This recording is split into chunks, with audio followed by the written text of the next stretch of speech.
5월 27일 정전시장입니다.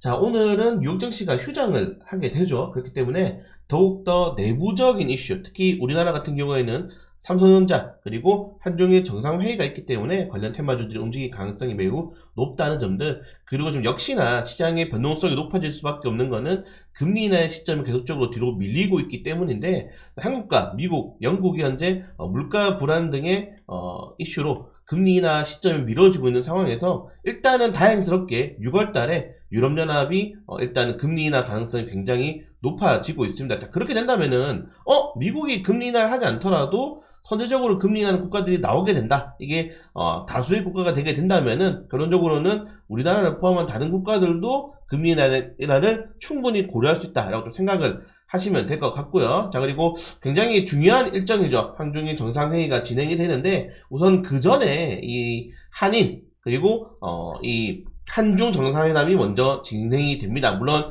제가 말씀드렸지만은 이번에 시진핑 주석이 4년 만에 방한을 좀 기대를 해봤는데 리창 국무총리가 대신하게 되었고, 결론적으로는 좀 드라마틱한 이게 주제가 있진 않아요. 그래서 우리나라 같은 경우에는 한한령 해제라든가 한중 FTA를 통한 좀 무역 분쟁 리스크를 좀 해소시킬 수 있는 재료가 나올 가능성도 크고, 한일 정상회담 같은 경우에는 특히 이 한국과 일본 지금 네이버 라인 관련돼 가지고 좀 잡음이 많이 나오고 있는데, 라인 관련된 이슈가 어느 정도 해소가 될 수 있을 것인지, 아니면 또 지금 일본의 후쿠시마 오염수 방류라든가 아니면 수소 협력이라든가 이런 식의 좀 파트너십에 대한 기대감이 커질 수 있습니다. 저는 좀 아쉬운 게, 여러분들 우리나라가 사실은 좀 삼국가가 사이가 안 좋지 않습니까? 역사적으로도. 그런데 자세히 생각해 보면은 지금 중국, 일본, 한국 글로벌적으로 13위 안에 드는 국가들이에요. 만약에 우리나라랑 일본이랑 중국이랑 조금만 더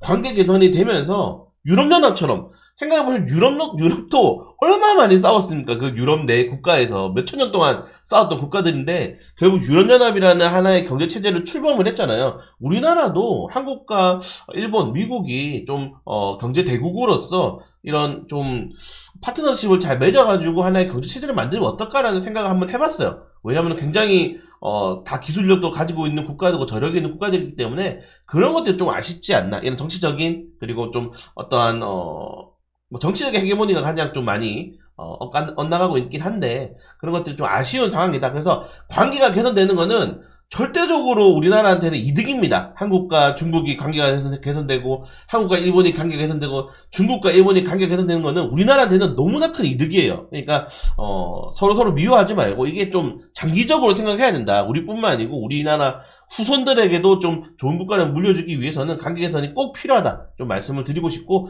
좋은 일정이 되었으면 좋겠습니다. 물론 드라마틱한 중대 발표는 나오지 않겠지만은 이렇게 관계 개선하는 것 자체가 괜찮다. 시장에서는 긍정적인 흐름이 나올 수 있다는 점들 좀 체크하시면 될 것 같고, 자, 그리고 원자재 가격 최근에 굉장히 많이 올랐기 때문에 인버스에 베팅하는 투자자들이 굉장히 많이 늘어나고 있다. 최근에 가장 많이 오른 선물 상품이라 그러면 에너지 원자재 기준으로 구리 그리고 천연가스를 볼 수 있는데, 최근에 좀 조정이 많이 나왔죠. 이런 것들은 다 투기 세력들이 한 번씩 하나의 섹터를 통해서 수급을 들어올리는 거기 때문에 인버스 투자 나쁘지 않긴 하지만은 여전히 높은 손실을 아직 기록하고 있다는 점들, 거의 29%대 지금 손실을 기록하고 있는데, 빨리 구리 가격이 좀 조정이 나왔으면은 나쁘지 않을 것 같습니다. 네, 그걸 제외하고는 사실 큰 이슈는 많이 없어요. 네, 큰 이슈는 많이 없는 상황에서, 우리나라 같은 경우에는 최근에 이 환율에 대한 영향이 정말 시장이 크게 많이 움직이기 때문에 국채금리라든가 달러 인덱스에 대한 변동성을 좀 확인해 볼 필요가 있지 않나 생각이 됩니다. 자, 골드만삭스가 첫 금리 인하를 7월달로 계속 주장하다가 이번에 한번 밀었습니다. 9월로 늦추는 이야기가 나왔고, 뱅크 오브 아메리카, 월스트리트 저널도 증시가 이제 좀 매도 타이밍이 오지 않았나, 너무 많이 비싸다. 사실 계속 신고점 랠리 이어나가고 있지 않습니까? 거기에 대한 경고성 멘트가 나오지 않나 좀 생각이 되고, 여전히 미국 빅테크는 올해 인공지능 인프라 구축에 무려 1,000억 달러 이상을 투자할 가능성이 크다면서 인공지능에 대한 랠리는 여전히 유효하다라고 보고 있을 것 같습니다. 그래서 연준 의원들이 계속적으로 매파적인 발언을 이어나가는데, 보시는 것처럼 이 미국 국채금리가 계속적으로 높을 수밖에 없는 상황에서 이번에 이 크리스토퍼 월러 이사까지 중립금리가 지금 좀 낮긴 한데, 이 지표에 따라서 금리 인상 가능성도 제시할 수 있다라고 하면서 매파적인 발언이 나왔기 때문에 조금 금리는 쉽게 잡히지 않을 것 같다. 그래서 뭐 최소 9월 아니면은 내년까지 좀 기대를 생각해 보시는 것도 나쁘지 않을 것 같습니다. 쉽지 않다는 점들, 금리라는 게 뭐 쉽게 잡히지 않겠죠. 그래서 우리나라 같은 경우도 보시면은 금리 인하가 지금 안 되면서 역대 최장 기간 지금 고금리를 동결하고 있기 때문에 금리에 대한 변동성이 나타나지 않고 있는 상황이다. 물론 금리가 이렇게 고정금리가 장기화되면은 이게 경제 성장률만 좀 끌어올려주면 됐거든요. 그럼 경제 성장률이 금리보다 높으면 돼요. 근데 지금 높지 않으니까 문제가 되는 거죠. 우리나라 경제 성장률이 2%대를 지금 끌어올리긴 했는데 여전히 3%대는 멀었기 때문에, 그러니까 이 물가보다 이 성장률이 높으면은 해결이 되는 지표입니다. 금리라는 게. 근데 아직 경제 성장률이 낮기 때문에 거기다 문제점이 좀 생기고 있지 않나 좀 생각이 되고요. 자, 그리고 제가 계속 로이터에서 푸틴이 우크라이나 동남부 점령한 채 전쟁 끝내기 원한다. 그리고 러시아 푸틴 또한 제렌스키 대통령 적격 없다. 원래 지금 우크라이나는 대통령 선거를 해야 되는데 제렌스키가 지금 전쟁 중이라서 선거를 좀 안 하고 있는 상황이죠. 그래서 우크라이나 재건 관련된 이슈가 한 번씩은 러시아에서 좀 나올 수 있다는 점들 확인하시면 될 것 같고, 그리고 하마스가 6개월 만에 또다시 이스라엘 중부의 로켓을 10발을 발사했다고 합니다. 지금 해운운임 지수 폭등하고 있어, 폭등. 그래서 종합 물류 관련 테마주도, 해운 관련 테마주도 제가 유튜브에 내용 올려드렸으니까 한번 확인해 보시는 것도 괜찮을 것 같습니다. 그래서 오늘 한중일 정상회담이 굉장히 좀 중요하다, 이렇게 말씀 다시 한번 더 드리고 싶고요.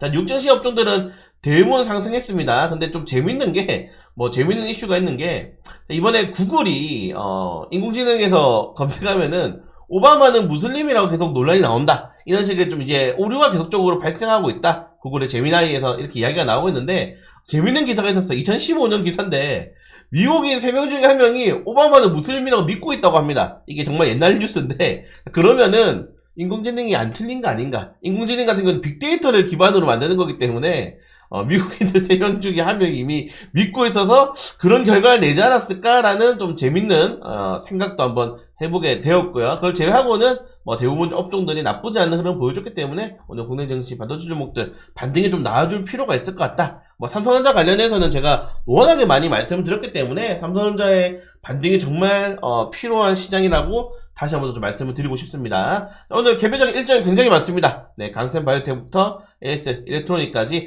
정말 이 NS 그룹주들의 목표가 상향은 계속적으로 이어지는 것 같아요. 정말 계속적으로 이어지기 때문에 에너지 업종들의 강세 지속된다. 제가 또 영상 유튜브에서 대장주 관련된 내용 올려드렸고, 그 업종들이 지금 다 급등이 나왔죠. 지난 주말 동안 블룸에너지라든가 프리포트 응모라든가 뉴스케일 파워, 퍼스톨라, 비스트라 다 강세가 나왔기 때문에 오늘 에너지 관련 테마주의 추가적인 탄력을 봐도 되겠지만은, 구리 가격이 떨어졌다는 점들, 천연가스 가격이 떨어졌다는 점들, 이런 것들은 충분히 재도입이 될 수 있다. 왜? 다 신고점이잖아요, 이 업종들이, 에너지 업종들이. 그래서 어느 정도의 변동성을 좀 대응하면서 들어가시는 것도 괜찮다, 이렇게 좀 말씀을 다시 한 번 더 드리고 싶습니다. 그걸 제외하고는 오늘 미국 메모리얼데이 영국 보험은행 휴일로 휴장을 하게 되고, 경남 사천에 우주항공청이 개청이 되면서 관련 테마주들이 한번 움직일 수 있다는 점들, 이 정도까지만 보시면 될 것 같아요. 그래서 오늘 전체적으로 주요 내용들이 좀 시장이 크게 나타나기보다는 육전시가 쉬기 때문에 제 생각에는 아마 그냥 보합권으로 움직이면 삼성전자에 대한 외국인 투자들의 매매 포지션이 가장 중요하지 않을까, 이렇게 생각이 됩니다. 그래서 우리는 그냥 지금 시장에 순환매 올라가는 종목들 한번 잘 잡아서 대응해 볼 수 있도록 하겠습니다.